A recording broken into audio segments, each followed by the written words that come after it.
환영하고요.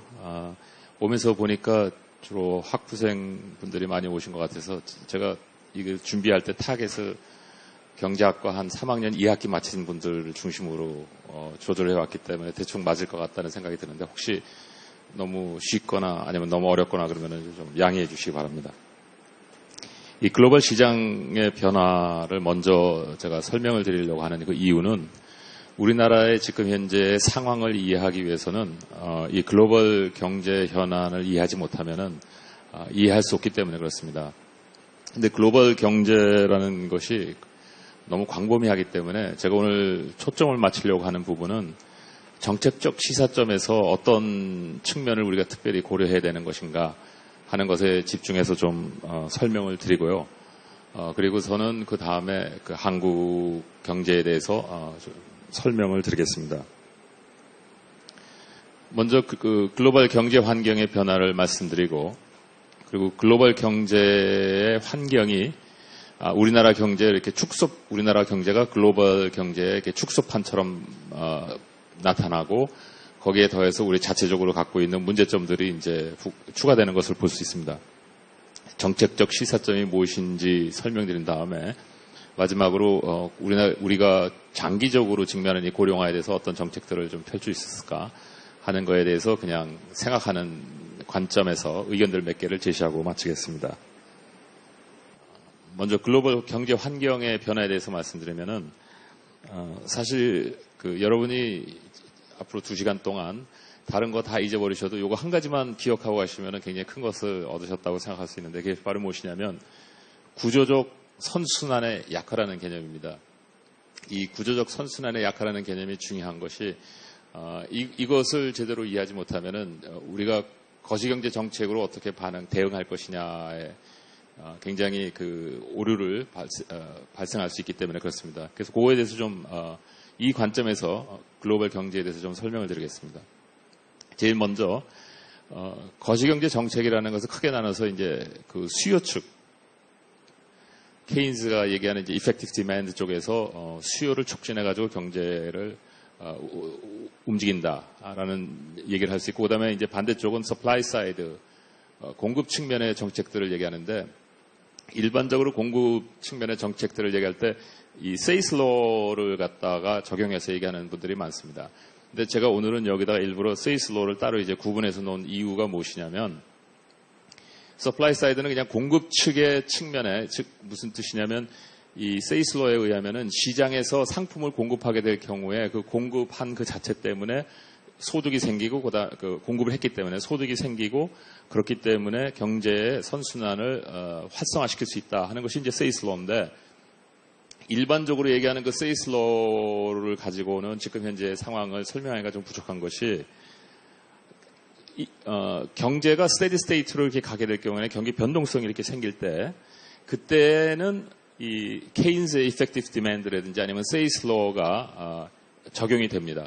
왜냐하면 경제 변동성 때문에 거시경제 정책이 너무 경기가 하강의 국면에 갈 때 충격을 줘서 조금 올려보내고 너무 이렇게 히트업할 때 조금 충격을 줘서 좀 낮추는 그런 역할을 할 때는 effective demand하고 일반적 sales law라는 것이 적용이 되는데 지금과 같이 구조적 선순환의 약화일 경우에는 이 sales law에 대해서 조금 더 확실하게 이해가 필요한데 그것이 바로 무엇이냐면 단순한 시장의 상품 공급을 통해 가지고 수요가 창출되는 상황이 아니라 상품이 시장에서 실질적으로 팔려야지만 되는 그런 상황입니다. 그래서 세이슬러를 조금 더 명확하게 구분해서 부가가치가 그러니까 상품을 시장에 공급했을 때 그 상품이 시장에서 팔린다라는 개념은 무엇이냐면 누군가 그 상품을 일정 가격에 원하는 사람이 있다라는 것이고 상품을 공급했을 때 그 일정한 가격에 그 상품을 원하는 사람이 있을 경우에 시장에서 부가가치가 창출됐다라고 얘기할 수 있습니다. 그래서 제가 말씀드리는 이 세이슬러는 오늘은 그 상황을 얘기하는 것입니다. 그래서 여러분들이 그것은 구분을 잘 하셔야 되는데 그래서 우리가 일반적으로 얘기하는 기업에서 투자를 통해 가지고 뭐 촉진해야 된다 아니면 수요를 촉진하는데 정부가 해야 된다 하는 그런 개념을 떠나서 세이슬러에 부가가치가 창출되는 정책을 통해야지만 구조적 선순환 약화가 회복될 수 있다는 것을 좀 설명드리고자 합니다. 그 배경을 제가 몇 가지 슬라이드를 통해 가지고 반복적으로 설명을 드리겠는데 개념은 이런 겁니다. 보시면은 기업의 경우에는 글로벌화가 시작되면서 일반적으로 갖고 있었던 어떤 생산의 그 라인이라든지 그런 것들이 한 국가별 중심으로 이루어지다가 글로벌 차원으로 이게 확대되는 현상이 벌어지게 됩니다. 동시에 이 IT 또 기술 개혁 등을 통해 가지고 상당히 많은 상품의 혁신들이 일어나게 되는데 이 두 가지가 공교롭게도 2000년대 중심으로 굉장히 빠른 속도로 확장하게 됩니다. 그래서 기업의 입장에서는 상품 및 생산의 글로벌화, 여기서 굉장히 중요한 것은 생산 라인의 글로벌화뿐만 아니라 상품도 글로벌화 된다는 것입니다. 그러면서 동시에 급격한 기술 진보를 통해 가지고 이것이 가능해진다. 그러면서 나타나는 현상이 바로 뭐냐면 기업들이 글로벌화 되면서 양극화되기 시작합니다. 요거에 대해서 조금 더 설명을 드리겠습니다. 반면에 가계 쪽에서 보면은 기업들의 이러한 변화가 이 가계에서도 그냥 일반적으로 받아들이는 것이 아니라 기업들이 이렇게 변화되는 것에 가계들이 거의 50% 정도로 같이 그 상호작용을 일으키면서 일어나는 현상입니다. 즉 뭐냐면 상품의 글로벌화가 가계에 있어서의 수요의 변화하고 일치되기 때문에 가능했던 것입니다. 그래서 이 기업들의 어떤 바뀌는 생산 상품이라든지 또 생산 라인의 변화 이런 것들이 가계 쪽에서의 수요의 변화와 같이 일치하면서 변하는 것이지 기업 쪽에서만 무엇을 해서 변하는 것도 아니고 가계 쪽에서만 무엇을 해서 변하는 것도 아니다라는 것입니다. 그렇게 하다 보니까 이 가계에서 기업의 변화에 따라서 자신들 자체의 수요의 변화에 따라서 노동 공급 방법도 달라지게 되는데 이 노동력이 굉장히 전문화되기 시작하고 그러고 과거에는 많은 것을 조금씩 아는 것이 일반 직업 생활에 유익했다면 지금 현재의 세대는 조금 알되 깊이 아는 것이 경제 활동에 굉장히 더 활동적으로 적극 참여할 수 있는 그러한 상황으로 변했다라는 것입니다. 동시에 노동의 공급 자체도 과거에는 뭐 9시서부터 6시까지 일하는 방법이었는데 점진적으로 특히 미국이나 유럽도 지금 굉장히 빠른 속도로 변하고 있는 현상 중에 하나가 뭐냐면 노동 시간 공급을 그 하루 단위로 하는 것이 아니라 시간 단위로 하는 그런 노동 공급의 변화가 굉장히 빠르게 일어나고 있습니다. 그래서 실질적으로 제가 아직도 기억이 나는데 몇 년 전에 그 사전트가 한국에 방문했을 때 그 같이 식사하면서 얘기했던 내용 중에 하나가 뭐였냐면 우리가 이 노동 수요와 공급이라는 개념을 앞으로 경제학에서 어떻게 다룰 것이냐 하는 그 문제에 대해서 고민했던 기억이 나는데 왜 그러냐면은 여러분도 아시지만 이 통화정책에 있어서 특히 필립스 커브가 굉장히 중요한 역할을 하는데 그 필립스 커브의 원래 그 디자인은 뭐냐면은 노동시장의 실업률과 임금 상승에 대한 상호관계를 보여줬던 거 아닙니까? 그런데 거기서 실업률 자체를 규명하는 데 있어서 노동 공급과 수요의 개념을 어떻게 정해야 될지가 불확실해지니까 사실 필립스 커브를 어떻게 정해야 될 것이냐 하는 문제도 같이 제기되는 것이기 때문에 굉장히 복잡한 그런 여러 가지 문제들이 지금 현실적으로 실물 경제에서만 일어나는 것이 아니라 이것을 개념적으로 정리해서 정책을 실천해 나가야 되는 어떤 경제학자들에게도 똑같은 고민들이 된다는 것입니다. 자, 그래서 이것을 조금 더 세분화돼서 좀 설명을 드리겠습니다. 여러분들이 이해하기 쉽게 좀 그림으로 좀 설명을 해보려고 노력을 했는데 글로벌화가 일어나기 이전에는 이 선진국과 신흥국이 거의 별도로 그러니까 서로 수출을 했는데 교역은 있었지만 거의 별도로 생산하고 자체적으로 경제가 돌아가는 그런 체제였었습니다. 그래서 그것이 이제 소득 격차로 이제 일어났었고 그 다음에 이 사람의 그 실루엣의 크기를 만약에 생산성이라고 비교를 한다면 이 생산성에 있어서 이 높이, 상대적인 높이는 임금의 차이라고 이렇게 생각하셔도 됩니다. 그래서 같은 생산성이 있는 사람이라 할지라도 이 소득 격차 때문에 선진국에 있는 사람들의 임금이 훨씬 더 높은 그런 상황이었었습니다. 그런데 이 글로벌화가 되면서 자본의 재분배가 돼서 소득 격차의 해소가 일어나기 이전에 자본의 재분배가 되면서 실질적으로 노동시장이 하나가 됐습니다. 그런데 이제 여기 오늘 보여드리지는 않지만 이 노동시장이 글로벌화하면서 중국이라든지 인도 같은 신흥국의 노동력이 들어오면서 전 세계에 무역 중심적으로 활동하던 노동력의 한 5배가 10년 안에 확장하게 됩니다. 그래서 엄청난 노동력이 들어오기 시작하면서 임금의 성장이 굉장히 더디게지고 그 다음에 아까 제가 말씀드렸던 기업의 어떤 집중화, industrial concentration, 그 다음에 상품의 세계화, product globalization 이런 것들에 의해서 굉장한 전 세계의 어떤 경제 체제에 큰 변화를 일으키게 됩니다.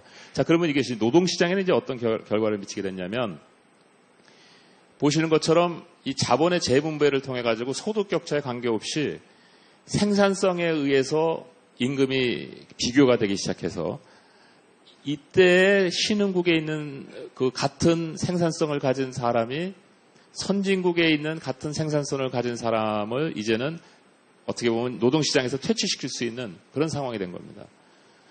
그러다 보니까 이 신흥국에 있어서의 상당한 노동력이 비슷한 생산성을 갖고 선진국에서 비슷한 생산성을 갖고 있었던 인력을 거의 노동시장에서 이렇게 퇴출시키는 그런 결과를 이제 초래하게 됐고, 그 다음에 실질적으로 임금도 빨리빨리 성장해가지고 소위 말하는 이제 발라스 사이먼슨 이펙트 같은 것을 통해가지고 이 임금도 거의 비슷한 아직은 좀 차이가 있지만 아직 거의 비슷한 상태로 이제 돌아가게 됩니다.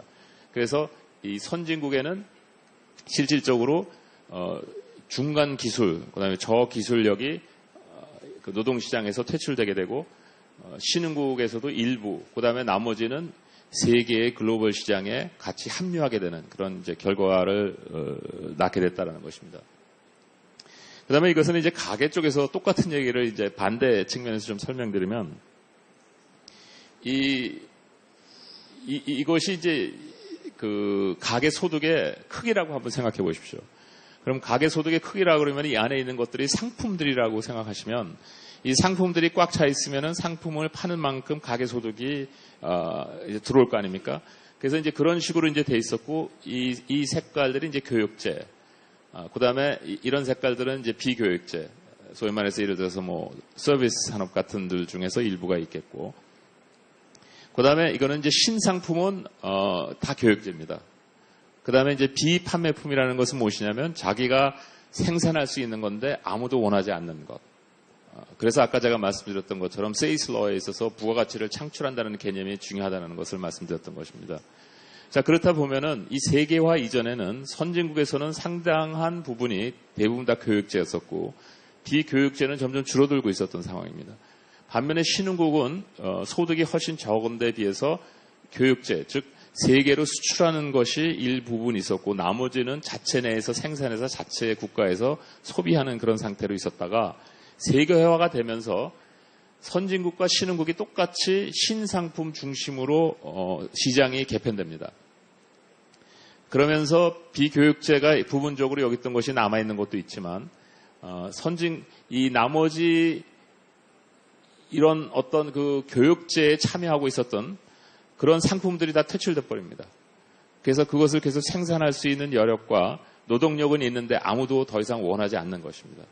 그런 상태가 됐고, 그 다음에 신흥국도 신상품이 주로 소득의 주요한 소득의 그 근원이 됐고, 나머지 비교육제는 일부 아직 남아 있지만 그 비교육제에 남아 있는 것도 계속 줄고 있는 그런 상황이 되는 것입니다. 그러다가 보니까 신흥국의 소득은 확장됐고 선진국은 소득 확장이 상대적으로 적었고, 반면에 이 구성이 굉장히 바뀌면서 퇴출돼 버린 상품들이 상당히 많다라는 것입니다.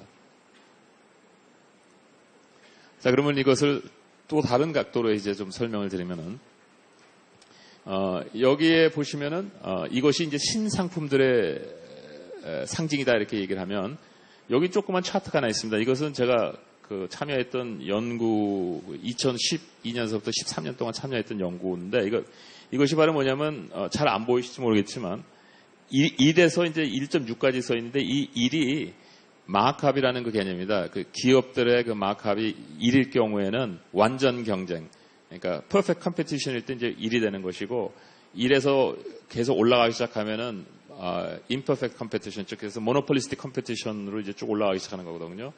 근데 보면은 실질적으로 전 세계적으로 이게 각 지역들입니다. 제가 뭐 어느 지역은 어디라고 좀 설명은 안 되겠지만 한 가지만 예를 들자면은 이 높은 지역은 어디일 것 같습니까? 중동이겠죠. 왜냐하면 거기는 원유 생산을 하기 때문에 마크업이 굉장히 높을 수밖에 없지 않습니까? 근데 다른 지역들도 보면은 이 마크업이 세계화가 시작되고 전적으로 시작되고 있던 90년대 후반서부터 마크업이 다 올라가기 시작합니다. 이거는 뭐냐면 아까 제가 말씀드렸던 인더스트리얼 컨센트레이션에 대한 간접적인 증거라는 것입니다. 실질적으로 그래서 기업들이 양극화가 되면서 세계 경쟁에서 이기는 기업들은 엄청난 싼 노동력이 공급되기 시작하면서 신상품으로서 상품의 세계화를 통해 가지고 기업의 이윤을 마크업을 통해 가지고 창출하기 시작하고 그 다음에 일반적으로 그 세계 경쟁력에서 참여하지 못하게 되는 기업들은 퇴출되면서 평균적으로 마크업이 올라가는 그런 현상이 나타났다는 것입니다.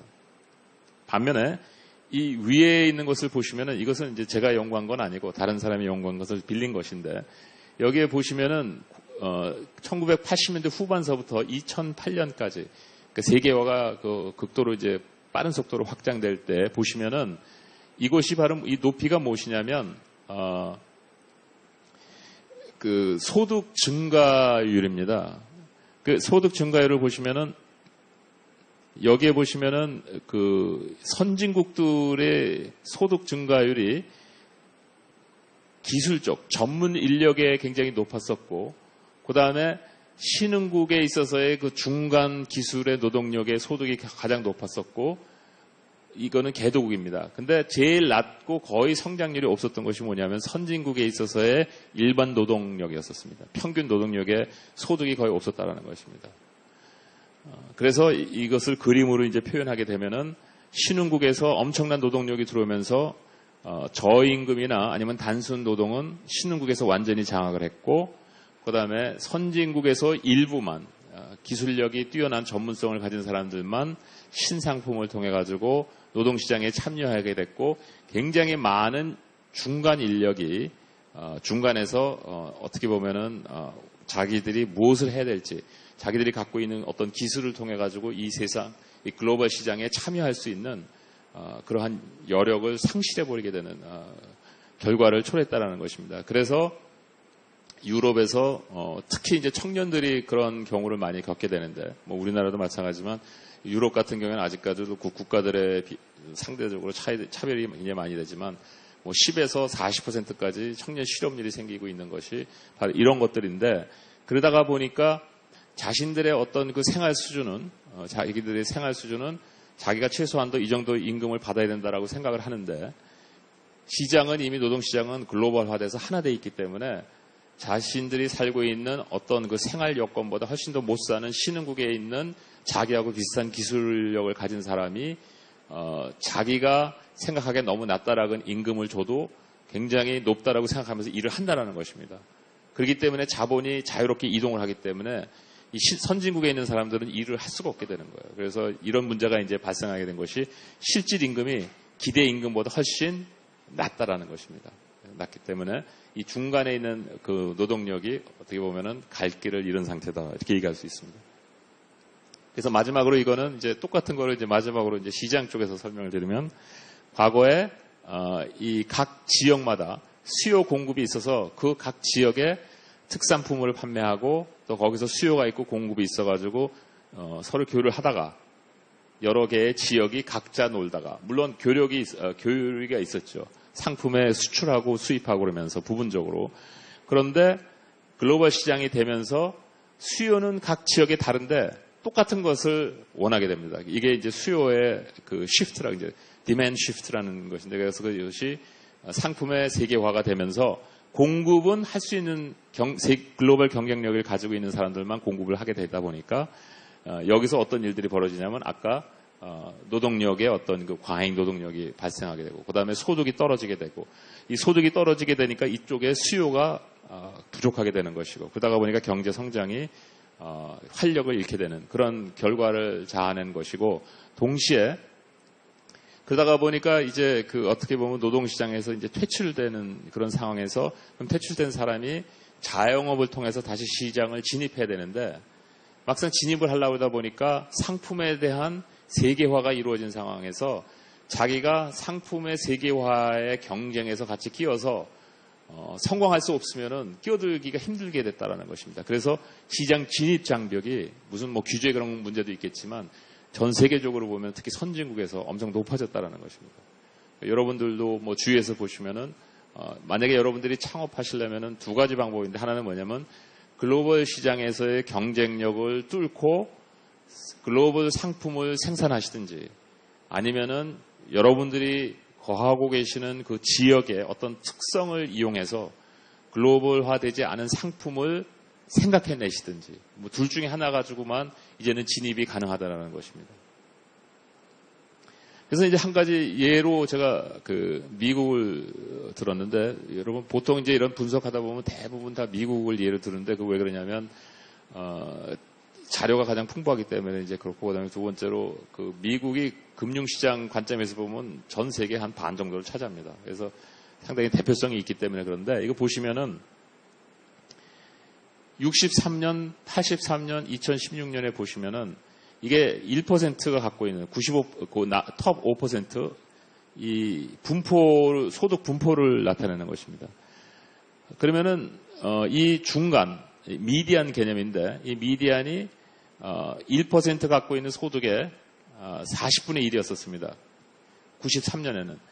근데 2016년은 뭐 100분의 1이 되는 그런 엄청난 그 임금의 분포의 그 격차가 나타나게 되는데 이것이 무슨 뭐 정책적으로 이렇게 했다 뭐 이런 걸 다 떠나서 아까 제가 말씀드렸던 것처럼 세계화 자체가 갖고 있었던 다이나믹스에 의해서 상당 부분 영향을 받은 것이 결과다 이렇게 말씀드릴 수가 있고 그러다가 보니까 여기 미디엄 인컴은 그러니까 중간 임금을 받는 사람은 지난 83년서부터 2016년 그러니까 거의 33년이죠.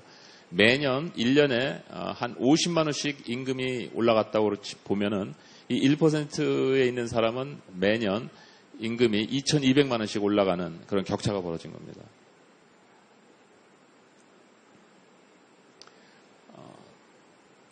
자, 그런데 그것이 처음에는 이런 그 글로벌화가 일어나면서 제가 지금까지 말씀드렸던 이런 현상들이 겉으로 잘 안 나타나는데 그 이유가 뭐냐면 상당히 그 완화적인 그 정책들이 많이 펼쳐졌는데 이것은 무슨 꼭 통화 정책만을 말씀드리는 게 아니라 건전성이라든지 특히 뭐 미국에 있어서 서프라임 하면서 일반 가계에 엄청난 자금이 풀리기 시작했습니다. 90년대 말서부터. 그렇게 2000년대에 들어와가지고 엄청난 자금이 풀리면서 이 가계가 세계화되면서 이렇게 밀리는 아까 제가 말씀드렸던 그 중간층들이 이게 밀리기 시작할 때 그들의 생활 여건을 줄이지 않고 축소하지 않고 생활 방식을 축소하지 않고 레버리지를 통해 가지고 계속 그 생활의 어떤 그 패턴을 이어가는 것을 볼 수가 있습니다. 그래서 2000년대에서 그 금융위기 나기 전까지 엄청난 레버리지 확산이 일어났던 것이 무슨 뭐 통화정책 그런 이유도 있지만 그거보다도 이 세계화가 이루어지면서 이 중간 계층이 그 자금에 대한 어떤 그 수요가 전 세계적으로 물론 그 금리가 떨어지고 그런 이유도 있지만 그 수요가 엄청 일어나면서 자금이 엄청나게 풀리게 됩니다. 그러다가 그것이 더 이상 지탱 가능하지 않기 때문에 이제 2008년에 금융위기가 났던 것이고 금융위기가 난 다음에 그것을 이제 털고 가야 되는데 실질적으로 이제 여기 보시면은 이것도 이제 제가 연구한 게 아니라 다른 사람이 연구한 걸 좀 빌려 쓴 건데 이게 금융위기가 난 다음에 그 금융위기라는 것은 무엇이냐면은 그 자금이 실질적으로 항상 실물 경제에 그대로 표현이 되게 돼 있습니다. 이 거울과 같이. 그런데 금융위기가 났다라는 얘기는 뭐냐면 실물 경제에 표현된 그 자금이 순환이 안 되거나 아니면은 투자된 만큼 회수가 안 될 경우에 이제 그것이 금융시장에서는 금융위기로 나타나는 것인데, 그렇게 됐을 경우에는 그 금융시장의 문제를 털고 가야지 이 문제가 해소돼 가지고 다시 시작을 하게 되는데, 그래서 실질적으로 그 Great Depression 1920년 30년대 미국 같은 경우에는 이게 실업률 떨어지는 거거든요. 실업률이 거의 한 18%까지 떨어졌다가 회복됐다가 한 10년 만에 어느 정도 정상 궤도로 돌아가는 걸 볼 수가 있습니다. 근데 2008년에 났던 미국의 금융위기 자체도 규모로 보면은 뭐 거의 비슷할 정도로 엄청난 그 사건이었었는데, 그때 실질적으로 거의 한 5% 정도, 그 다음에 한 5년 만에 다시 정상화로 돌아가는 것을 볼 수가 있습니다. 실물경제. 이것은 무엇이냐면 털고 가지 않았다라는 것입니다. 그러니까 문제를 그대로 지금 지고 가는데 그 문제를 지고 가기 때문에 그 부담에 의해서 금리가 굉장히 낮지 않으면은 그것을 감당할 수가 없기 때문에, 그래서 금리를 낮춰가야 되는 것이고, 그 풀려있는 자금 때문에 실질적으로 중립금리 자체가 굉장히 지금 낮게 측정되고 있는 그런 현상을 지금 자아내고 있습니다. 그러다가 보니까 실질적으로 여기에 빨리 회복은 됐지만 앞으로 이것이 얼마만큼 더 지속될지, 그것은 어떻게 보면 정치적으로 결단해야 될 것인데, 지금 무슨 뜻이냐면 어떤 금융 불균형이 일어났을 때 그것을 뭐 30%만 털고 30년 동안 저성장으로 가겠다, 아니면은 그거를 100% 다 털고 좀 시간이 걸리더라도 그 대신 나머지 20년을 더 빠른 속도로 성장하겠다. 이것은 뭐 그 사회가 각자 결정해야 될 문제지만, 하여튼 지금 현재는 과거의 어떤 그 그레이트 디프레션과 굉장히 다른 양상으로 가고 있다라는 것을 아셔야 되고, 그 금융위기 이전까지는 선진국에서 아까 제가 말씀드렸던 이 중간 계층이 엄청나게 레버리지를 갖다가 확대하다가 이것이 더 이상 지탱 가능하지 않기 때문에 이것을 갖다가 정부에서 떠났습니다. 떠나가지고 정부의 부채가 늘게 된 것이고, 뭐 방법은 굉장이 다양한 방법이었지만 결론만 말씀드리면은, 그래서 정부 부채가 엄청나게 빨리 올라가면서 민간이 갖고 있었던 레버리지를 떠안게 됐던 것이고, 그것을 가지고 계속 가는데, 여기서 지금 보여드리는 것은 그냥 그 민간에게 주는 대출만 포함시킨 건데, 금융 부채를 조금 이따 제가 보여드리겠지만 사실 금융 부채는 계속 올라가고 있습니다. 그 다음에 이 신흥국은 반면에 그 금융위기 나기 전까지는 아까 말씀드렸던 것처럼 혜택을 많이 받았기 때문에 빠른 속도로 성장하면서 실질적으로 레버리지가 GDP 대비 이렇게 빨리 올라가지 않았습니다. 그런데 금융위기가 터지면서 선진국이 더 이상 앞에서 끌지 못하니까 이 신흥국이 같이 따라 올라가다가 자기네도 같이 떨어질까봐 계속 그 페이스를 유지하면서 그때서부터 엄청난 레버리지를 갖다가 발생하기 시작했습니다.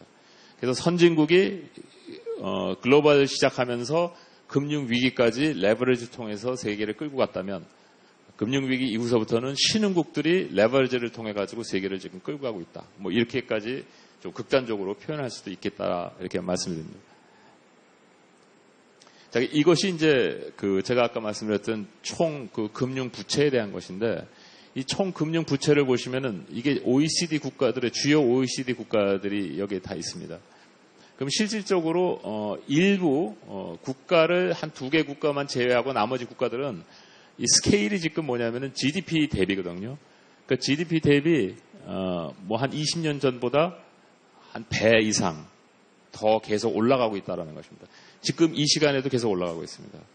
그러니까 금융 부채는 무엇이냐면은, 물론 그 금융 부채를 여러분들이 생각하실 때 이것을 잘못 해석하면은 그 80년대, 90년대 소위 말하는 그 financial deepening이라는 그런 그 개념이 있었습니다. 이건 뭐냐면 금융 시장이 개발돼야 경제 성장에 도움이 된다고 그래가지고 금융 부채가 실질적으로 GDP의 어느 정도 수준까지 올라가야 이 금융 중개가 원활히 이루어질 수 있다라는 그런 개념입니다.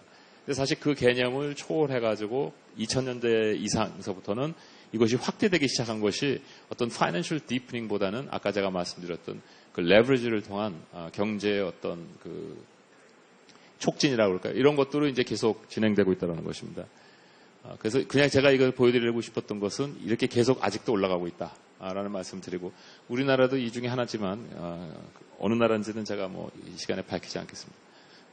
그리고 이것에 대한 어떤 그 개념적인 것은 제가 그냥 혹시 참고로 그 발표 자료에 같이 껴놓긴 했는데 오늘은 설명은 안 드리겠습니다. 자, 그래서 이제 결론을 그 글로벌 경제의 상황이 어떻게 됐냐? 일단 구조적 약화된 선순환에 빠져 있다. 이것을 아셔야 되고 거기에 가계 쪽에서는 선진국의 소외 계층이 확대되고 있다. 두 번째로 부채를 통한 소비 지출이 어느 정도 지금 한계에 도달하고 있다. 왜? 계속 올라갈 수 없기 때문에. 그다음에 글로벌 시장에서 강자와 약자가 구분되고 있다. 이 정도가 지금 글로벌 시장의 현실이다. 이렇게 보시면 될 것 같습니다. 자, 그러면 이제 그것을 배경으로 지금 현재 나타난 이 현상의 축소판인 한국과 그다음에 한국 자체가 갖고 있는 어떤 내생적 문제들이 거기에 어떻게 더 추가되는지 설명을 좀 드리겠습니다. 자, 이 한국 경제를 생각하시면 제일 쉬운 건 이렇게 생각하는 게 가장 쉽습니다. 한국 경제는 수출을 통해서 동력을 받아서 그것을 내수 시장을 한번 돌리면서 동력을 또 받고 그것이 부동산 시장에 연계돼서 다시 리사이클 되면서 경제가 계속 활동력 있게 움직였다. 이렇게 보셔도 괜찮습니다.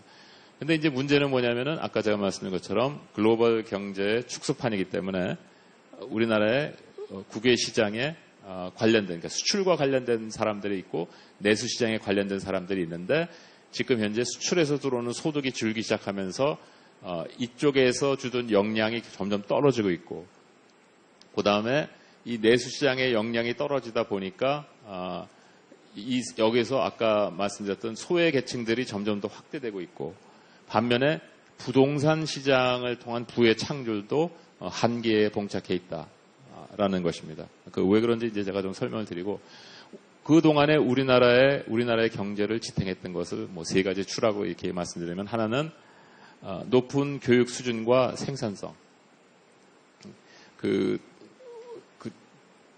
여러분도 이제 여행하시면서 여러 나라 다녀보셨겠지만, 제가 다녔던 거의 한 55개 정도의 나라에서, 그 어느 나라에서 가서도 이렇게 길가에 가면서 이렇게 보통 사람하고 대화할 때 우리나라처럼 평균적으로 지식인들이 많은 나라가 없는 것 같습니다.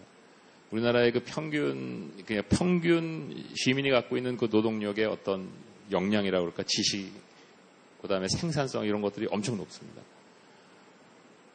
그런데 문제는 뭐냐면 그러면서 이제 생산성도 교육열이 높아가면서 굉장히 높아졌는데 문제는 뭐냐면 아까 제가 말씀드린 것처럼 세계 시장이 원하는 것은 일반적으로 많은 것을 아는 지식층이 아니라 한 가지만 깊이 아는 전문성들을 많이 요구하기 때문에 우리나라에 거기에서부터 이제 문제가 발생하기 시작하는 것입니다. 두 번째는 우리나라는 경쟁 후발주자의 그 위치로서 엄청 그 위치를 잘 활용했고 동시에 병행해서 우리 자체의 기술을 발달하면서 우리가 개척해 나갈 수 있는 분야를 굉장히 그 틈새를 잘 보면서 굉장히 성공적으로 지금까지 개척해 나왔습니다.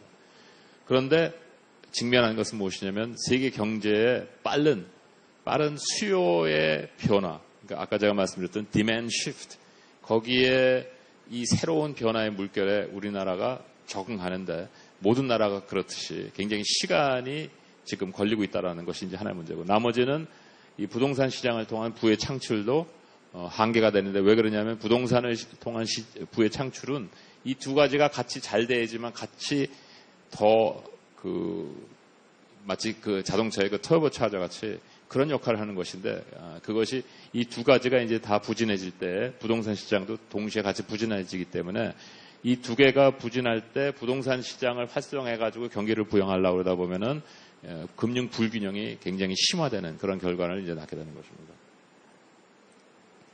이거는 이제 그래프로 제가 조금 전에 말씀드린 걸 좀 보여드리면 이것이 GDP, 미 달러로 계산한 GDP를 로그 시킨 겁니다. 이거 이렇게 보여드리는 이유는 뭐냐면 그러면은 이 각도 있지 않습니까? 이 기울기가 그 성장 속도를 보여줍니다.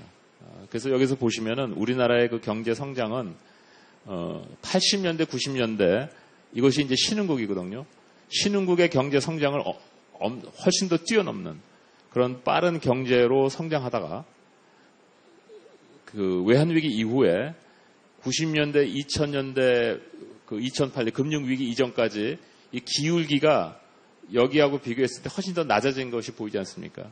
이것은 무엇이냐면 경제 속도가 그만큼 느려졌다는 얘기예요. 그런데 동시에 신흥국에 있어서는 우리가 신흥국을 앞서가다가 이 2002년 그때서부터 신흥국의 성장률이 우리를 추월하기 시작했다는 것입니다. 그래서 이때쯤에는 거의 비슷해지다가 그 금융위기 이후에는 비슷한 지금 속도로 가고 있습니다. 그런데 이 기울기가 이 전보다는 더 낮아졌고 또 80년대, 90년대보다는 더 낮아졌다는 것입니다.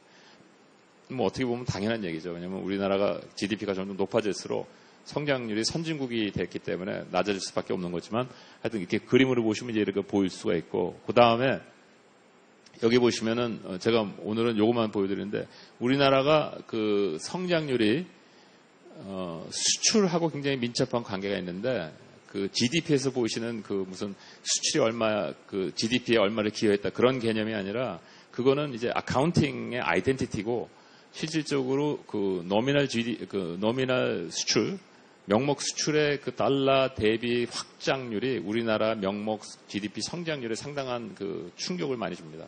이 투자도 그렇고. 그래서 그것을 보시면은 여기서 GDP가 이것이 이제 GDP고 그 다음에 이것이 평균 수출액입니다. 평균 수출액이 이렇게 가다가 소비가 이 정도, 그러니까 한 2.8% 정도로 가고 수출이 한 4.8% 정도 가다가 GDP가 확 줄어들면서 이제는 2% 이내로 성장하고 있는 것을 이렇게 볼 수가 있습니다. 이게 평균 성장률입니다.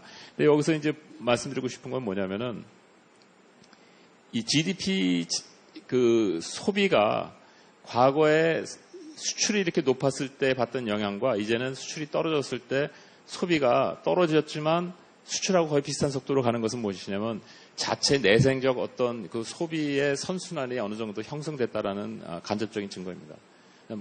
하여튼 그거는 이제 다른 얘기지만 대충 우리가 그렇기 때문에 이제 낮은 성장률로 가고 있다라는 것을 좀 보여드리고 그다음에 일반적으로 이게 마이너스 2%까지 이제 충격이 왔었는데 2%가 떨어지면 1.5배 곱하면은 그 회복된 거거든요. 근데 실질적으로 보면은 거의 한 7%까지 올라가는 걸 봐서 2.5 빼기 그러면 한 4.5% 정도 성장했다라는 것입니다. 그러면은 이것이 이 정도의 그 기울기로 계속 떨어지고 있다라는 것을 우리가 대충 알 수가 있습니다. 자, 그러면은 그 우리나라가 세계의 어떤 그런 세계의 그 경쟁력과 비교했을 때 어느 정도 지금 상태에 있느냐 보면은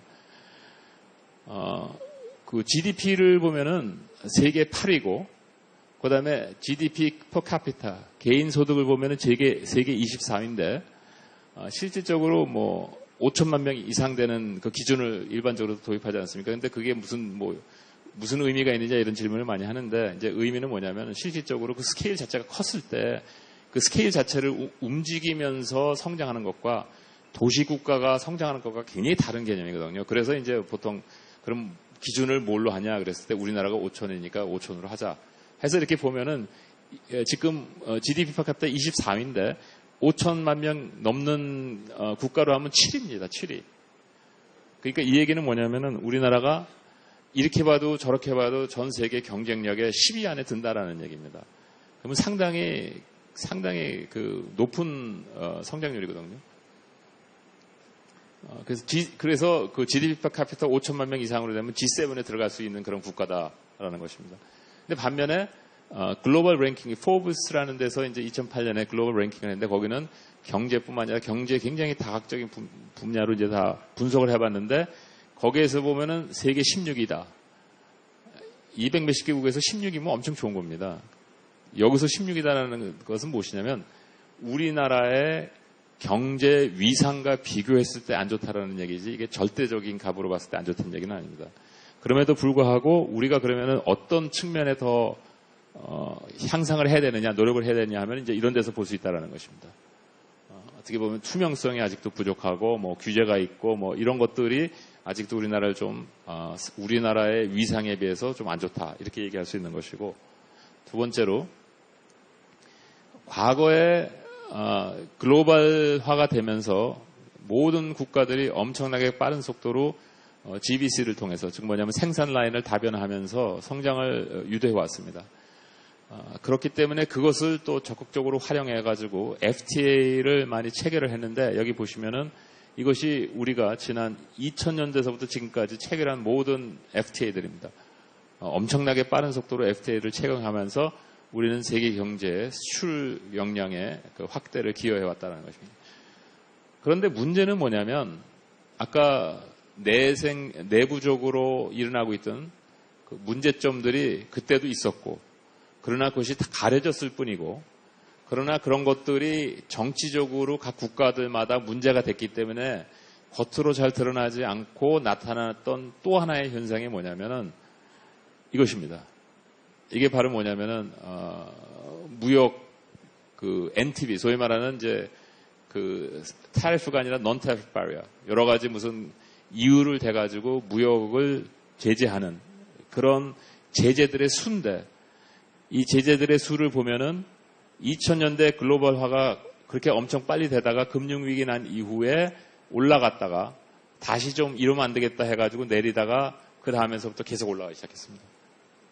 그래서 최근에 무역 그 분쟁이 심화됐다라는 얘기를 하는데, 실질적으로 무역 분쟁은 끊이지 않고 계속 진행되고 있었던 것입니다.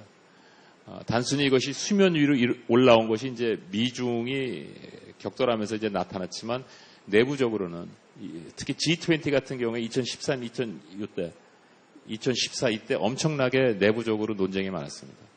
우리가 다시 글로벌화 이전으로 돌아갈 것이냐, 그러면 안 된다 하면서 이제 뭐 WTO가 계속 유효하냐 안 하냐 이런 엄청난 논쟁이 많았는데, 결국은 다시 올라가기 시작했다가 최근에 와서 이것이 이제 무역 분쟁으로 이제 수면화되기 시작했다라는 것입니다. 그래서 무역 분쟁이 과거에 없었다라는 것은 아니고 이미 있었었는데 그냥 지금은 노골화됐다. 이것이 더 정확한 표현입니다. 그래서 우리나라 같은 경우에도 보면은요, 이것이 뭐를 이게 이제 우리나라인데, 우리나라를 보면은 이것이 한국에서 우리 수출 중에서 국내에서 창출한 부가가치의 비율입니다. 그러면 GBC가 한창일 때 계속 내려가다가 2012년서부터 다시 올라가기 시작했다는 것입니다. 이것은 간접적으로 무엇을 증거하냐면 GBC의 어떤 한계가 이미 2012년 정도에서부터 오기 시작했다는 것입니다. 유럽에 가서 유럽의 EU라든지 아니면 거기 여러 정부 기관들하고 이렇게 만나서 얘기하다 보면은 EU의 연합을 통해서 어떤 그 시장의 통합을 통해서 어떤 그 시너지 효과가 한 2015년, 16년에 벌써 끝났다고 이렇게 얘기를 하고 있거든요. 근데 실질적으로 글로벌화에서 왔던 그 시너지는 우리가 대충 여기 보시면은 보통 한 2012년에 벌써 이미 끝나서 역행하기 시작했다는 것을 볼 수가 있습니다. 그럼 우리나라 수출은 어땠냐 하면은 이것은 조금 더 세부적인 어떤 그 분석이 필요하지만 오늘은 그냥 대충만 좀 보여드리면은, 여기 보시면은 이게 그 WTO에서 가져온 자료인데 이게 물량입니다. 물량. 그 물량을 보시면은 이게 물량이 세계 교역 물량을 나타내는 것이고, 이게 하얀 게, 그 다음에 이 빨간 게 우리나라의 수출 물량을 나타내는 것입니다. 그럼 보시면은 우리가 처음에 2000년도에 조금 뒤지다가 빠르게 캐치업해가지고 금융위기 때 같아졌다가 비슷해지면서 쭉 가다가 최근에 와서 다시 약간 떨어지기 시작했습니다. 물론 이 가치로 보면은 수출 그 명목 가치로 보면은 상당히 다르지만, 이건 이제 물량으로 볼 때 이런 현상을 보여줬고, 그럼 왜 우리가 이런 그 약간 뒤처지는 그런 현상이 나타났냐는 것을 보면은 크게 과거에 전통적으로 우리가 의존했던 주요 수출품들 몇 개가 주요 품들이 이제 상대적으로 하락하기 시작했고, 시장 우리 자체의 수출 비중도, 그다음에 반면에 일반 기계류와 그다음에 IT 관련 세미컨덕터 자체만 엄청나게 빠르게 성장하고 있다는 것입니다. 그래서 과거에는 한 13개에서 15개 주요 품목으로 우리가 수출 시장에서 경쟁하다가 그 중에서 한 서너 개의 품목에서는 우리가 세계 시장 점유율을 잃기 시작했고, 벌써 그 금융위기 이후서부터, 그 다음에 한 중간에 한 7, 8개는 시장 점유율을 유지하고 있고, 나머지는 조금 우리가 시장 점유율을 조금 차지하거나 특히 세미컨덕터 같은 경우에는 좀 빠른 속도로 차지하고 있어서 전반적으로 보면 우리가 수출에 있어서 빨리 구성을 계속 바꾸지 않으면은 지금 현재 어떤 그 흐름에서 우리가 더 뒤처질 수 있는 그런 상황이다라는 것을 좀 볼 수 있는 대목입니다.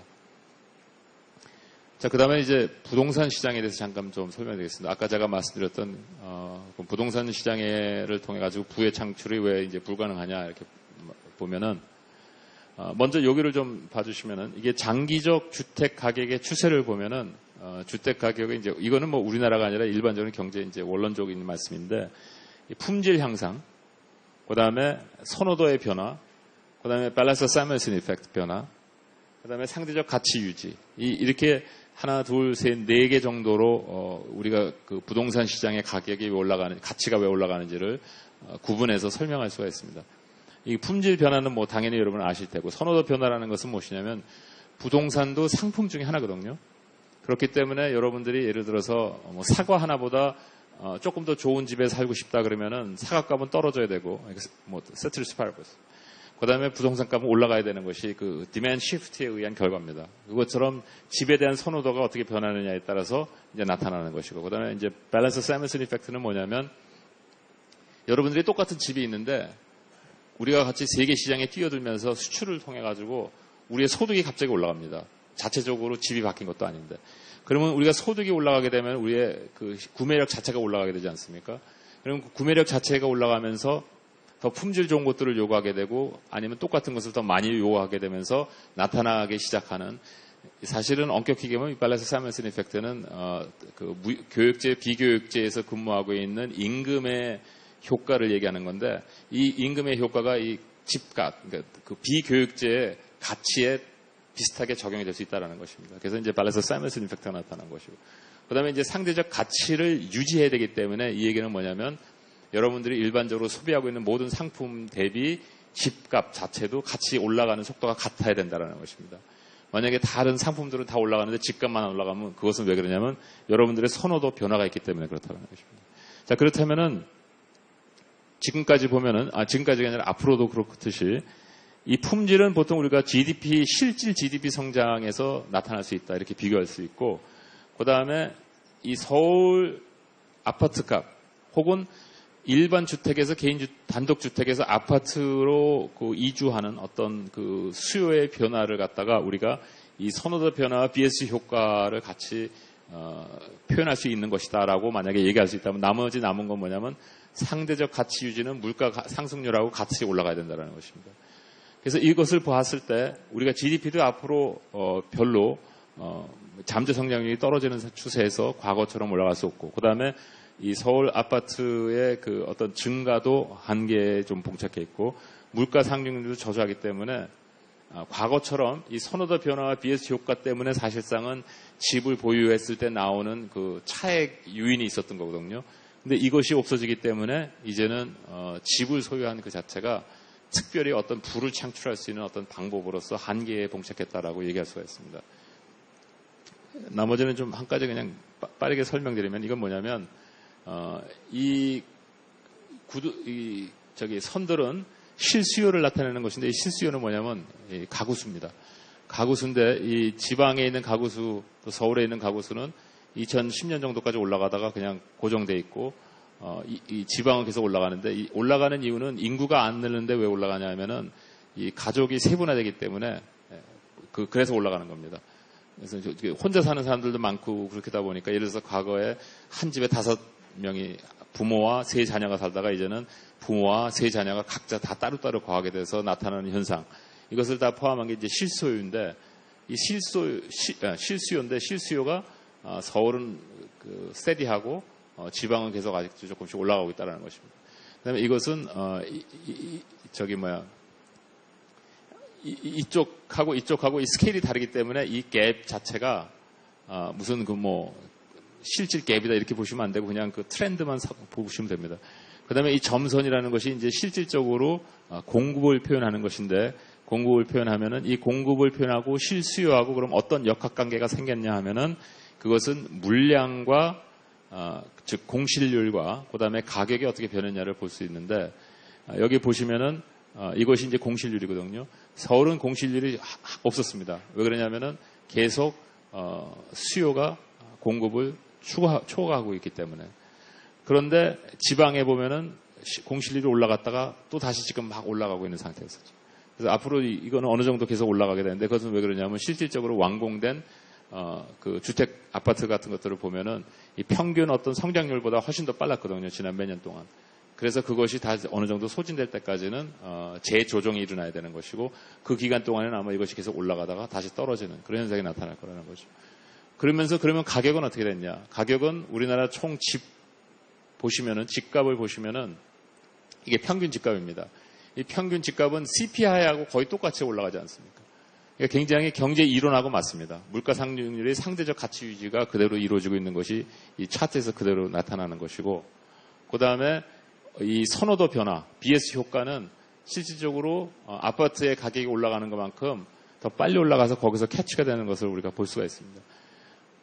서울 아파트는 이거는 이제 특별 선호도이기 때문에 이 지역별로 그 차이가 있겠지만 여러분들이 그러면 앞으로 이제 집값은 어떻게 될 것이냐 하면은 집값은 우리나라 그 경상 GDP 성장률하고 비슷하게 올라갈 것이고 그렇지만 각 지역별로 차이가 있을 텐데 그 차이는 어떻게 되냐면 여러분들이 이제 그 분포를 그리셨을 때 노멀 디스트리뷰션을 그렸을 때 예를 들어서 두 가지를 비교해 보셔야 되는데 공급이 노멀 디스트리뷰션인데 만약에 그 수요 측면이 커트소스처럼 한쪽이 이렇게 튀어났으면은 그러면은 그 튀어난 쪽에서 가격이 엄청 올라가야 되고 나머지는 가격이 엄청 떨어져야 되는데 분포의 그 디스트리뷰션의 그 면적 자체는 공급하고 수요하고 똑같아야 됩니다. 그렇기 때문에 그것을 보면서 여러분들이 앞으로 그럼 어느 지역의 가격이 얼마나 올라갈 것이고 그런 것들을 이제 계산해낼 수 있는 것이죠. 그래서 여러분들이 디스트리뷰션을 통해 가지고 이제 계산할 수 있는 것이고 다만 한 가지 확실한 것은 무엇이냐면 평균적으로는 앞으로는 주택에 투자했을 때 자기가 이것이 가치 상승을 통해서 그것에 의해서 내가 혜택을 받을 것이다라고 생각하면은 그러니까 일반적으로 이제 경제학적인 측면에서 봤을 때 그거는 불가능하다는 생각을 할 수가 있습니다. 여러분이 경제학 공부하시는 분들 중에 그 경제학에서 이제 이론적으로 모델링 할 때 그 펀지 스킴, 노 펀지 스킴 룰이라는 거 아시죠? 노 펀지 스킴 룰이라는 것은 무엇이냐면 실질적으로 무엇에 투자했을 때 투자한 그 가치 자체가 그 수익의 그 지금 현재의 가치 이상으로 더 빨리 올라가게 되면은 그 갭이 생기는 거 아닙니까? 그렇게 되면 그것이 서스테이블 하지 않기 때문에 그것은 다시 떨어져야 된다는 그런 개념입니다. 그래서 경제 이론적으로 봤을 때 이제 노 펀드 스킴 룰 자체가 거의 모든 그 이론적인 모델에 같이 들어가 있거든요. 근데 그런 관점에서 이걸 봤을 때 우리나라에서 지금 앞으로 이 평균 집값이 올라감으로 말미암아 그것이 자기가 앞으로 그 차익에 의해서 혜택을 볼 수 있다라는 그 가능성은 굉장히 적어진다는 것입니다. 물론 상대적으로 어떤 지역에 투자를 해서 굉장히 편차는 있지만 그거는 이제 그 디스트리뷰션을 통해 가지고 계산할 수 있다는 것입니다. 한 가지 지금 현재 우리나라 그러면 어떤 상황이냐는 것을 좀 보여드리면은 이미 집 쪽으로 과도하게 편중돼 있다라는 것을 볼 수 있는데 주택을 보실 때 또 이 경제학적인 측면에서는 어떻게 보실 수 있냐면 주택은 설비 투자하고 비슷한 겁니다. 설비 투자는 상품을 만들어내는 데 필요한 것이고 주택은 거주 서비스를 제공하는 데 필요한 것입니다. 그래서 실질적으로 그 설비 투자하기 위한 기계나 주택의 가격이 서비스 제공의 가격과 그다음에 상품을 그 생산해냈을 때 자기가 얻을 수 있는 그 소득과 같이 일치가 돼야 됩니다. 그러니까 net present value 자체가 그러니까 그 자기가 그 서비스의 net present value 혹은 프로덕트의 net present value가 지금 현재의 가격하고 일치가 돼야지만 금융 불균형이 없는 개념입니다. 그런데 실질적으로 보면 지금 어떤 상황이냐면 이것은 주택, 그러니까 우리나라의 모든 그 건물들이 GDP 대비 그런 관점에서 생산의 요소로 봤을 때 우리나라 기계의 그러니까 설비 투자의 모든 그 가치를 총 합했을 때 70년대 말에는 거의 비슷했습니다. 그런데 지금은 우리가 갖고 있는 기계 값에, 그러니까 설비 투자의 그 누적된 실제 가격에 건물 건설에 들어가 있는 지금 가격이 3배가 올라갔습니다. 반면에 수익성은 죄송합니다. 데이터가 이전에는 없어서 90년대 말서부터 보면은 90년대 말까지만 해도 실질적으로 주택이 제공하는 그 서비스 가격이 설비 투자를 해서 얻는 상품 가격의 소득보다 높았습니다. 근데 그것이 계속 떨어지다가 지금은 상당히 차이를 많이 내고 설비 투자에 대한 소득이 훨씬 더 높은데도 불구하고 계속 거주 서비스의 가격은 떨어지고 있는데, 그럼에도 불구하고 지금 현재 이 주택에 쏠려 있는 우리나라의 어떤 자본의 쏠림이 굉장히 비효율적으로 쏠려 있다. 이거를 말할 수가 있습니다. 간접적으로 이것은 지금 현재 우리나라의 금융 불균형이 상당히 심각하다라고 얘기할 수 있는 그런 또 대목입니다. 자, 그 다음에 이제 노동시장에 대해서 죄송합니다. 제가 너무 많은 것들을 갖다가 짧은 시간에 그냥 하나하나 조금씩 짚고 나가서, 이거를 보시면 이제, 그럼 우리나라의 그 노동시장은 지금 어떤 상황이냐 하면은, 노동시장의 상황은 간단히 말씀드려서, 세계의 노동시장하고 비슷한 상황이다. 자, 노동시장을 말씀드리기 전에 먼저 좀 보여드릴 게 이것입니다. 이것은 무엇이냐면은, 이것도 이제 제가 연구한 건 아니고 2014년 데이터 기준으로 했을 때 이것이 그 GDP per capita 국민 개인 소득이고, 그다음에 이것이 이제 전 세계적으로 그랬을 때 개인 사업자들의 그 비율이 어떻게 되느냐 하는 것을 봤을 때 우리나라가 여기 있거든요. 그럼 우리나라가 여기 있으면 평균보다 개인 사업자, 그러니까 할 수 없기 때문에 개인 사업자가 된 사람이 세계 평균보다 높다라는 얘기입니다. 그렇기 때문에 그 우리나라의 개인 사업자 수가 자기가 원하는 것, 그다음에 세계의 어떤 그 패널 데이터로 했을 때보다 상대적으로 이제 높은 상황이다. 이제 거기가 우리의 스타팅 포인트고, 그다음에 이제 봤을 때 노동시장을 보면은 우리나라의 그 현상 중에 하나는 이것이 그 노동 인구입니다. 그러니까 60세 이상 된 노동 인구, 그러니까 그냥 인구를 얘기하는 것이죠. 그 다음에 이것은 60세 이하의 인구를 보여주는 건데, 이 60세 이상의 인구가, 이것은 무엇이냐면 60세 이상의 취업자들 수, 그러니까 증감을 얘기하는 거거든요. 거의 비슷하게 가죠. 가다가 갑자기 이 간격이 확 줄어드는, 그러니까 2019년 같이 가격이 확 줄어드는, 이거는 뭐냐면 참여율이 갑자기 올라갔다는 얘기입니다. 근데 재밌는 거는 뭐 조금의 변동은 있지만 취업률하고 참여율은 거의 똑같이 간다는 것입니다. 그래서 우리나라의 노동의 증감은 앞으로 어떻게 변할 것이냐 하면은, 이 취업자가 어떻게 될 것이냐는 곧 참여율이 어떻게 될 것이냐고 거의 비슷하다는 것입니다. 근데 재밌는 거는 이제 이 60세 이하도 같이 가다가 이 2017년에 한번 갑자기 올라갔다가 다시 떨어져서 다시 또 중장기적 트렌드로 다시 돌아갔습니다. 그래서 같이 가고 있는 것이죠. 그래서 부분적으로 이렇게 변화는 있지만 우리나라의 총 인구의 증감에 따라서 취업자 증감과 그 참여자 증감이 거의 같이 비슷하게 움직이고 있다는 것입니다. 그래서 여러분들이 앞으로 우리 노동력이 뭐 증감이, 취업자가 어떻게 될 것이냐 보면은 이 대충 인구 변화를 보시면은 이 롱텀, 장기적인 트렌드, 관계성을 해서 유출해 내시면은 상당히 정확하게 유출해 낼 수 있습니다. 근데 이제 문제는 뭐냐면은 이겁니다. 60세 이하는 인구가 줄어가지고 취업자 수가 떨어지고, 지금 일하는 사람들은 60세 이상의 사람들만 이제 그 순 공급이 지금 이루어지고 있거든요, 우리나라 시장에.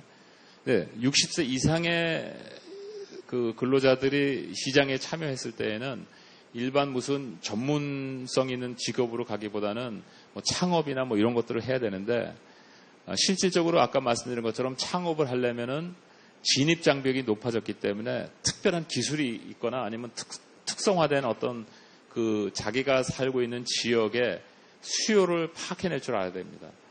근데 젊은 사람들도 그런 것들 하기가 힘든데 퇴직해가지고 60세 된 사람들이 그러고 하기는 더 힘든데 지금 우리나라 실정이 바로 그렇다라는 것입니다. 그래서 그 젊은 사람들도 문제고 또 나이 연세 드신 분도 문제다라는 것이 특히 지금과 같이 자영업자 수가 높은 곳에서 시작하지만 지금 줄고 있는 상황에 자영업밖에 할 수 없는 노동력이 시장에 점점 더 늘고 있는 이런 상황이 양쪽에서 지금 같이 동시에 일어나고 있다는 것입니다. 그래서 제가 여기서 지금 보여드리는 데이터는 통계청에서 나와 있는 데이터로서 CIC라는 그 서비스 프로바이더가 있거든요. 거기서 그냥 다 다운로드한 겁니다. 그러니까 여러분도 쉽게 다 얻을 수 있는 자료들입니다. 여기 보시면은 또 한 가지는 뭐냐면 대학교 졸업생 실업자가 계속 늘고 있다는 것입니다. 금융위기 이후에. 이 이유는 왜 그러냐면 두 가지 때문인데 하나는 근본적으로 우리나라의 대학 졸업생들이 상대적으로 수가 늘기 때문이도 하나 있고 또 하나는 뭐냐면 아까 말씀드린 것처럼 선진국의 우리도 이제 선진국이니까 선진국의 중간 기술력을 가진 사람들이 상당히 많이 노동시장에서 밀려나는 상황이기 때문에 나타나는 현상 중에 하나다. 두 번째로 여기를 보시면은 제조업은 거의 변하지 않고 이제 최근에 한 몇 년 동안 계속 이제 줄어들고 있는 추세죠. 이것도 이제 설명해야 될 게 굉장히 많은데 오늘은 그냥 스킵하고 보시면은 이 자체가 이제 올라가는데 이것이 뭐냐면은 민간 공공기관 서비스 제공자들, 일반 제공자들, 그다음에 이거는 보건, 복지 쪽에 사회복지 이런 것을 제공하는 노동 인력입니다. 반면에 여기 보시면은 두 가지의 종류의 직업이 취업률이 많이 올라가는데 하나는 뭐냐면 전문성이 있는 사람들 여기 올라가신 분 여기는 이제 죄송합니다. 이게 잘 안 나타나는데 이것이 이제 전문성이 있는 사람들이고 이것이 일반 노동력인데 보시면은 전문성이 있는 인력이 올라가고 그 다음에 일반적으로 그냥 일반 사무직 정도는 올라가지만 나머지는 다 어느 정도 이렇게 좀 횡보하고 있는 그런 모습을 보이는데 바로 이런 모습이 뭐냐면 아까 제가 설명드렸던 세계화에 따른 다른 나라에서 똑같이 일어나고 있는 지금 현상이 우리나라에서도 일어나고 있다는 것을 보여드리는 겁니다. 그래서 임금은 전체적으로 떨어지고 있는데 더 적은 노동 시간을 더 많은 사람들이 지금 제공하고 있고 그러면서 총 노동 시간은 이상하게 올라가다가 최근에 이제 갑자기 떨어지기 시작해서 이런 현상이 제가 시작했을 때 말씀드렸던 노동 수요와 공급이 전 세계적으로 지금 바뀌고 있다는 것인데 우리나라도 거기에 맞춰서 지금 역시 선진국답게 비슷한 현상을 보여주고 있다는 것입니다. 그래서 앞으로 점점 더 노동력은 나는 지금 어디서 뭐 일해 이런 개념보다 나는 어디서 몇 시간 일하고 어디서 몇 시간 일하고 그래 뭐 이런 식으로 계속 바뀌어 나갈 거다라는 것입니다.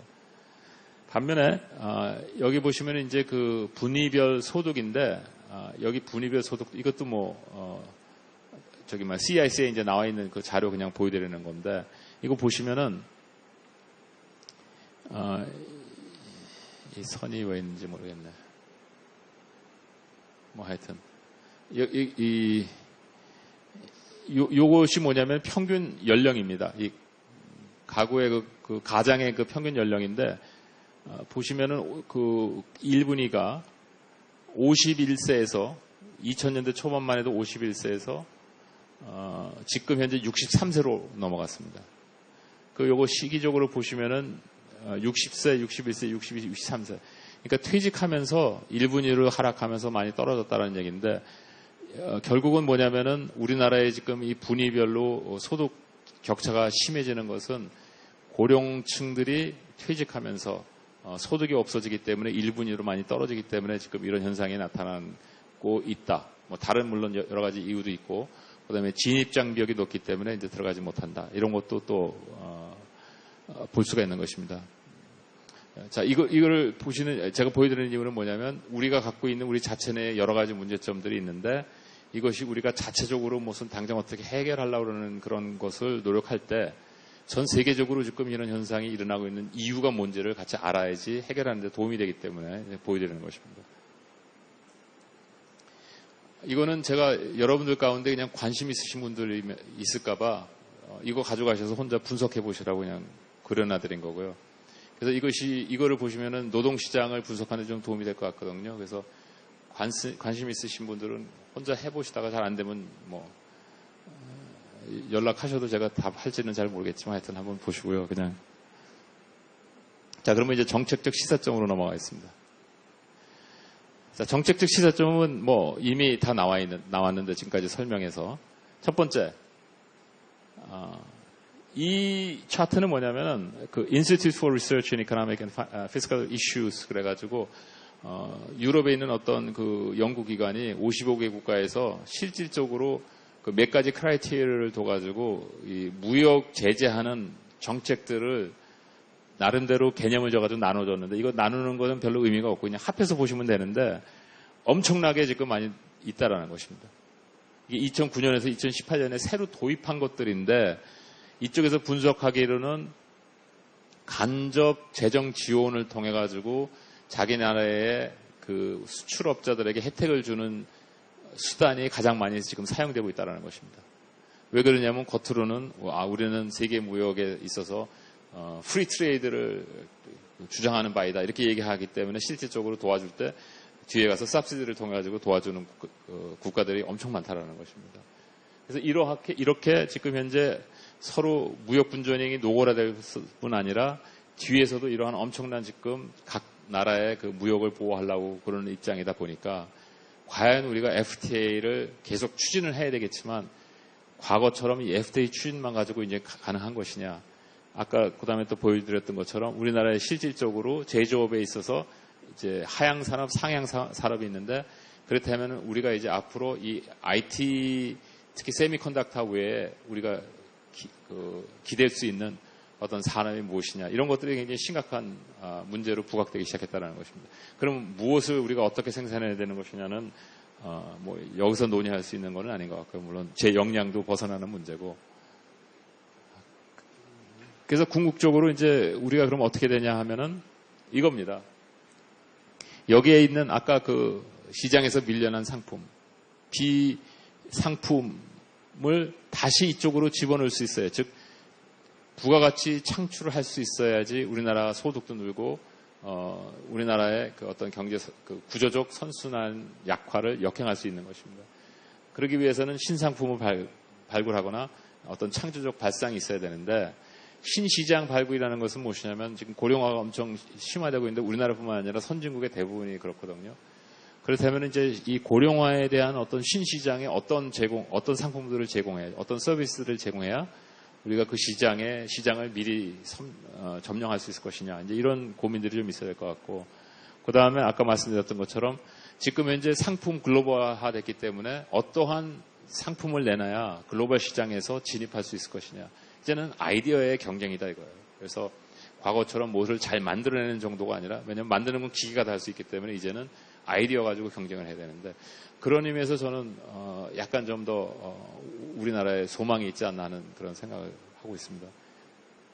이거는 그냥 제가 참고로 보여드리려고 하는데 이건 뭐냐면은 실질적인 임금과 GDP per capita의 그 함수 관계인데 여기서 이렇게 높이 올라가 있는 나라들은 뭐냐면은 GDP per capita가 실질적으로 임금보다 훨씬 상대적으로 평균적으로 높은 경우에는 그 나라가 이 일반적인 임금 노동자가 굉장히 적다라는 얘기입니다. 그래서 다른 방법으로 이제 소득을 창출해내는데 우리나라는 여기인데 보면 상당히 평균입니다. 그래서 그 어떤 구조적으로 뭔가 특별히 뭐 확 바꿔야 되거나 그런 일은 필요 없을 것 같고 또 이거를 보면은 뭐냐면은 PPP하고 노미널 레이쇼인데 이것을 보면 우리나라가 이제 선진국 가운데서는 낮습니다. 여기서부터 이제 신흥국인데 이 선진국 가운데서 이 차익이 있는 것은 무엇이냐면 비교육제가 상품이 다른 선진국에 있는 비교육제보다 상대적으로 가격이 낮다라는 얘기인데 그거는 어떻게 해석하면은 비교육제의 품질이 낮다라는 얘기입니다. 그래서 비교육제의 품질이 낮다는 얘기는 뭐냐면 우리나라 서비스가 상품보다 상대적으로 선진국에 비해서 품질이 더 저조하기 때문에 우리가 생산에 우리의 경제 성장에 집중할 수 있는 분야가 서비스업 쪽에 아직도 굉장히 여력이 많다라는 것을 간접적으로 보여주는 것 중에 하나입니다. 그래서 그냥 종합해 보면은 그러면 뭐가 이제 필요하냐? 사실 이 차트는 혹시 뭐 여러분들 가운데 한 6, 7년 전에 제가 발표하는 세미나에 한번 들어오신 분들이 계신다면 그때 활용했던 똑같은 차트거든요. 그러니까 그때하고 지금하고 변한 게 없다라는 거예요. 왜 그러냐? 제가 말씀드린 거는 구조적인 문제이기 때문에 장기적으로 해결될 수 있는 문제라서 이것이 뭐 1, 2년 사이에 이렇게 바뀌는 그런 문제가 아니다라는 것을 말씀드리고요. 보시면 뻔합니다. 평등하고 유연한 노동시장. 아까 말씀드렸던 것처럼 이제는 시간별로 우리가 노동을 공급해야 되고 어떤 특정 분야에 있어서 거기서 투입돼가지고 생산해야 되는 그런 시기에 이제 왔다라는 걸 말씀드리는 거고. 그 다음에 진입장벽은 글로벌 경제 상황 가운데서 이것을 어떻게 들어가야 될 것이냐 할 때 최소한도 우리 자체가 갖고 있는 규제 같은 거. 아까 뭐 투명성이 부족하다 뭐 이런 거. 그런 것서부터라도 우리가 바꿔가지고 자체 내 어떤 문제를 글로벌화돼서 생기는 문제 이상으로 만들지 말자라는 그런 개념이고, 그 다음에 공정 경쟁 강화와 지적 재산 보호는 말씀드렸던 것처럼 인더스트리얼 컨센트레이션이 많이 생겨서 실질적으로 상품 시장에 모노폴리스틱 컴피티션이 생겼는데 생산 요소 시장에 모노선이도 생겼습니다. 이거는 뭐 또 다른 문제에 대해서 오늘 장구하게 설명을 못 드리겠지만, 그래서 그러면 상품 시장, 생산 요소 시장의 모노선이는 어떻게 다룰 수 있느냐 하면은 공정 경쟁을 통해서 다룰 수 있기 때문에 그 문제가 필요하다. 그다음에 교육, 훈련, 신기술, 창의적 접근 이런 것들이 이제 필요한데 이것은 어떻게 보면은 많은 것을 우리가 조금씩 알자가 아니라 이제는 조금이라도 깊이 알자. 그래서 어떤 특정한 한 분야로 각 한 사람마다 좀 깊이 있게 들어갈 수 있다면 선진국에서 갖고 있는 어떤 그 전문성의 우위를 우리가 최대한으로 활용해야 되지 않겠냐라는 것을 좀 생각해 볼 수가 있습니다. 그 다음에 이제 이러하게 변화된 구조적으로 선순환이 약화된 이 상태에서 그러면 전통적으로 우리가 얘기하는 아까 말씀드렸던 것처럼 케인스 이펙티브 디맨드라든지 아니면은 세이스 러라든지 이런 것들이 우리가 얘기할 때 굉장히 정책적으로 조심해야 될 게 무엇이냐면 일반적으로 그 네오클래시컬 측면에서 이제 접근하면은 이 TFP가 굉장히 낮게 나옵니다. 왜 TFP가 낮은지 아십니까? TFP는 소로스 레지듀얼이기 때문에 실질적으로 GDP가 낮게 성장하면 TFP는 항상 낮게 나와 있어요. 그러면 TFP가 낮게 나오는 이유가 우리가 기술 혁신이 부족해서 그러냐? 아니요, 그렇지 않습니다. 기술 혁신이 부족한 것이 아니라 선순환이 안 되기 때문에 GDP가 낮아서 기술이 개발이 돼도 그 기술이 부가가치를 창출하지 못하면은 GDP 성장으로 이어지지가 않습니다. 그래서 우리가 필요한 것은 무엇이냐면 TFP를 높이는 기술이 필요한 건데 그 TFP를 높이는 기술은 선순환 약화를 강화시키는 것하고 같이 결부되어 있다는 것입니다. 그래서 단순하게 그냥 기술 혁신이 부족하다라는 것은 의미가 없고 이 선순환을 강화시키는 구조적 선순환을 강화시키면서 우리가 TFP를 올릴 수 있는 방안을 찾아야 되는 것이 굉장히 핵심 과제 중에 하나고 단순하게 노동 생산성을 올려야 된다라는 것도 좀 의미가 없는 것이 아까 말씀드린 것처럼 생산성을 어떻게 올리냐면 전문성을 키워가지고 왜냐하면 생산은 기계들이 다 하기 때문에 거기서 생산성을 더 유출하는 건 힘듭니다. 그렇기 때문에 어떤 아이디어 창출 이런 것들로 들어가야 되기 때문에 과거처럼 뭐 더 열심히 일해라 그러면 사람이 더 열심히 일해봤자 뭐 얼마나 더 생산할 수 있겠습니까? 그 다음에 이 자본 그러니까 투자를 많이 해야 된다 이렇게 얘기하는데 그것도 좀 우리가 고려해야 될 게 뭐냐면 이 차트를 보시면은 우리가 60년 이건 참고로 이거는 경제 성장이고요. 이거는 GDP 대비 투자입니다. 그래서 이쪽에 있으면은 굉장히 효율적 투자를 하는 나라들이에요. 왜냐하면은 조금만 투자를 하는데도 엄청나게 성장률이 빠르기 때문에. 근데 우리나라가 60년대는 여기 있었습니다. 이게 뭐냐면은 G7 국가들이 있었고, 그다음에 이것이 다른 나라 다른 라틴 아메리칸 국가들이고 이것이 신흥국들입니다. 평균. 우리나라는 60년대는 여기서 시작하다가 70년대, 80년대, 90년대에 가가지고는 신흥국보다 투자 효율성이 떨어지기 시작했고 2000년대에 가서는 더 떨어지기 시작했고 그 다음에 2010년대에 가서는 더 떨어졌고 2010년 이후에는 투자의 한계 효율성이 거의 0입니다. 이런 상태에서 계속 투자만 더 하자 그러면 뭐 어떻게 되냐면 여기서 다시 더 올라가게 되면 효율성이 더 떨어지게 됩니다. 그러니까 무슨 얘기인지 아시겠죠? 그러니까 무조건 뭐 투자를 우리가 더 활성화돼야 된다 그러는데 뭐 다 좋은데 그래가지고 어떻게 하겠다는 것이냐 이제 이거는 우리가 굉장히 심각하게 고민해야 된다는 것입니다. 그럼 마지막으로 5분 동안 고령화 극복을 위한 미래 전략에 대해서 잠깐 말씀드리겠습니다. 자, 여기 보시면은 이게 우리나라 인구 연령 분포인데 이것이 1960년대 인구 연령 분포입니다. 그 다음에 이것이 2017년의 인구 분포, 그러니까 작년이죠, 작년. 그 다음에 이것이 예상되는 2040년의 인구 분포인데 보시면 아시겠지만 이것이 베이비 부마 시대가 여기서 일로 몰려왔고 지금. 그래서 이제 거의 앞으로 15년, 20년 안에 다 퇴직할 거고 그러고 나서 그 베이비 부마 세대가 다 여기 있을 겁니다. 그럼 이 뒤에는 뭐가 있냐면 이와 같은 것이 뒤에 쫙 깔려 있는데 여러분들은 여기 지금 숨겨 있어서 잘 안 보이죠. 즉 뭐냐면은 여러분들이 이제 그 주 생산 노동력으로 됐을 때 부담해야 되는 그 인구가 엄청 많다라는 것입니다. 그래서 결국은 이 문제를 어떻게 해결할 것이냐.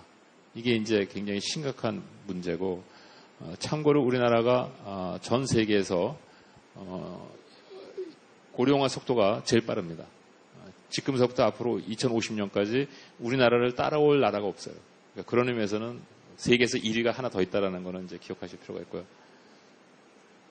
자, 그러면은 궁극적으로 이제 어떤 것이 필요하냐면은 그러면 결국은 이제 재정으로 그걸 뒷받침해 해줘야 되지 않느냐 하는데 그건 맞는 얘기인데요. 이제 문제는 뭐냐면 여러분들이 그 라퍼 커브 같은 걸 보셔서 아시겠지만 세율을 높인다고 해서 그 세금 자체가 더 많이 거치는 건 아니거든요. 그와 마찬가지로 세금을 갖다가 점점 더 많이 걷게 되면은 그 파티시페이션 레이시 떨어집니다. 그 다음에 인센티브가 바뀌기 때문에 사람들이 더 열심히 그 기여를 안 하려고 그러다 보면은 경제 성장 자체가 떨어지기 시작하면 경제 성장이 더 떨어지다 보니까 같이 나눠 먹을 케이크 사이즈가 적어지는 거예요. 그런데 그렇게 되면은 더 많이 걷어야 되고 그러다 보면 악순환이 이제 시작되는 거죠. 그렇기 때문에 이것이 단순하게 재정적으로만 해서 해결할 수 있는 것은 아니라는 것. 그러면 이제 어떻게 해야 되느냐 하는데 그것은 무엇이냐면 우리가 이 신규수를 활용해야 되는데 어떤 개념이면 굉장히 단순합니다. 개념은 단순합니다. 뭐냐면 본인이 일하는 동안에 자기가 퇴직했을 때 자기를 대신해서 일할 수 있는 로봇을 하나 만들어 놓고 퇴직하는 겁니다. 굉장히 간단한 개념입니다. 그러면 이거를 그러면 구체적으로 어떻게 실현할 수 있는 것이냐? 그거는 여러분들이 알아서 이제 하시면 되는 것이고 한 가지 원칙은 이거였습니다. 그러니까 단순하게 내가 그 연금을 모아가지고 뭐 어디 비축했다가 쓰겠다 이런 개념이 아니라 내가 지금서부터 일하는 동안에 퇴직금이고 뭐고 다 필요 없고 내가 퇴직했을 때 나 대신 일할 수 있는 로봇을 하나 대신 갖다 놓고 그 로봇이 일하는 만큼 내가 수입을 얻겠다라는 개념으로 접근하시라는 것입니다. 그래서 그것이 어떤 방식으로 이것이 금융시장에 미치는 영향과 연금 제도의 개혁과 또 앞으로 여러분들이 어떻게 저축을 해나갈 것인지 직간접적으로 다 영향을 미칠 수 있는 어떤 그런 생각이라는 것입니다. 그래서 이런 방법으로 생각을 해야 되겠다라는 것이고 두 번째는 그 약간 다른 각도인데 전 세계적으로 우리가 고령화에 대비해서 해외에 비축하고 있는 우리의 저금이 어느 정도 되느냐, 저축이 어느 정도 되느냐 봤을 때 이거는 좀 설명하려면 복잡하기 때문에 제가 그냥 결론만 말씀드리겠습니다. 우리가 지금 여기 있는데 이 세계 평균으로 보면은 여기 와 있어야 됩니다. 그러면 이 얘기는 뭐냐면 이만큼 해외로 저축해야 되는 것이 적다라는 것입니다. 우리의 고령화 속도에 비해서. 그것이 왜 그러냐면 이 차트를 보시면 이거는 제가 2012년에 계산했던 것이기 때문에 한 5년 정도 된 겁니다. 그래서 업데이트를 못했는데 이거 보시면은 우리나라가 전 세계적으로 인구의 고령화에 대비해서 순 저축이 얼만큼 돼야 되느냐. 우리나라의 그 순 저축이라는 것은 경상수지 흑자를 얘기하는 겁니다. 그 순 저축이 얼마 정도 돼야 되는 것이냐를 multilateral consistency를 조정했습니다. 이건 뭐냐면 모든 나라들이 다 똑같이 행동한다라는 것을 가정해서 그렇게 됐을 때 1990년대에서부터 순저축이 있다가 2030년 정도에 경상수지 적재로 가야 되는 그런 구조입니다. 실질적으로 우리나라 보면은 경상수지가 계속 적다가 최근에 와서야 우리가 여기 있어야 될 수준에 와 있거든요. 우리 최근에 뭐 경상수지 숫자가 너무 많다 적다 뭐 이런 얘기 하는데 실질적으로 순수하게 인구 관점에서 봤을 때는 이때 2000년대에 경상수지 흑자가 더 많았었어야 되는데 없었다라는 것입니다. 그것이 이제 첫 번째 문제. 왜냐하면 그게 경상수지 흑자가 결국은 우리나라의 자산을 해외에 비축해 두는 것이거든요. 근데 그것이 없었기 때문에 이걸 어떻게 캐치업할 것이냐. 이게 이제 하나 문제고. 두 번째 문제는 뭐냐면 저축률 자체는 아직도 그래도 괜찮은데 이게 저축률인데 가계 저축률은 여기 있습니다. 그럼 가계 저축률이 여기 있으면은 이건 뭐냐면은 우리나라가 국가적인 차원에서는 저축을 충분히 하는데 가계가 하는 저축은 너무 적다라는 것입니다. 기업 쪽에 몰려 있는데 그럼 그건 어떻게 해야 될 것이냐? 이것도 우리가 또 풀어야 될 이제 문제 중에 하나라는 것입니다. 그럼 이 해결책은 무엇이냐? 해결책은 여러분들이 알아서 하시는 것이고 저는 이제 문제만 제기하는 것입니다.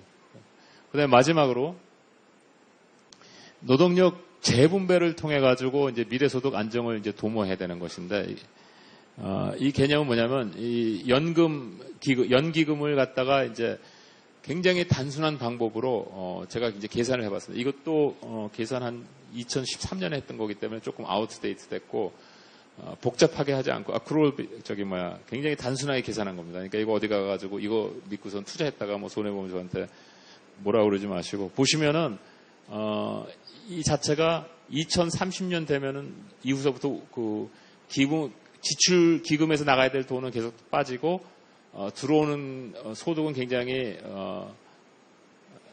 죄송합니다. 이게 지출이고 이게 소득입니다. 지출은 계속 이제 늘다가 2045년 정도에서 계속 똑같은 비율로 나가고 GDP 대비 소득은 계속 수입은 계속 줄 거라는 것입니다.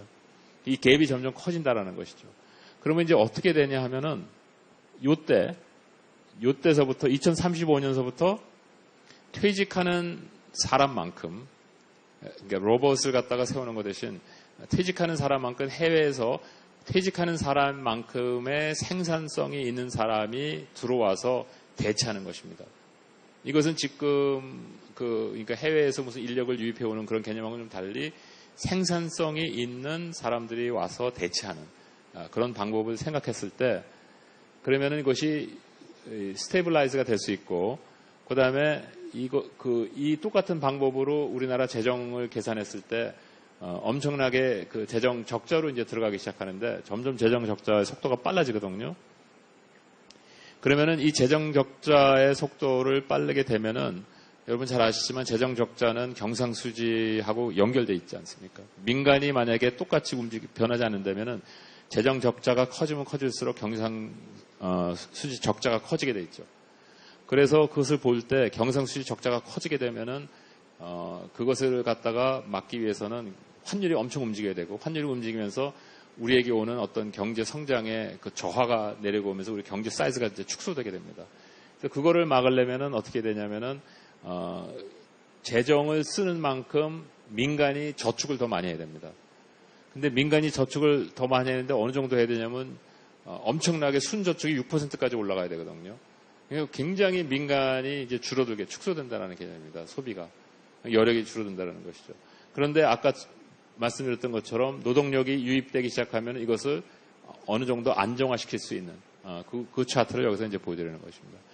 그러면 어떤 방법으로 우리가 이제 그 해외에서 일반 노동력이 아니라 여러분들이 퇴직할 때 정도의 기술력을 가진 노동력을 유입해 올 것이냐. 그것도 여러분들이 걱정하시면 될 거다라는 것입니다. 그래서 이것으로서 일단 마치겠습니다. 질문 있으시면.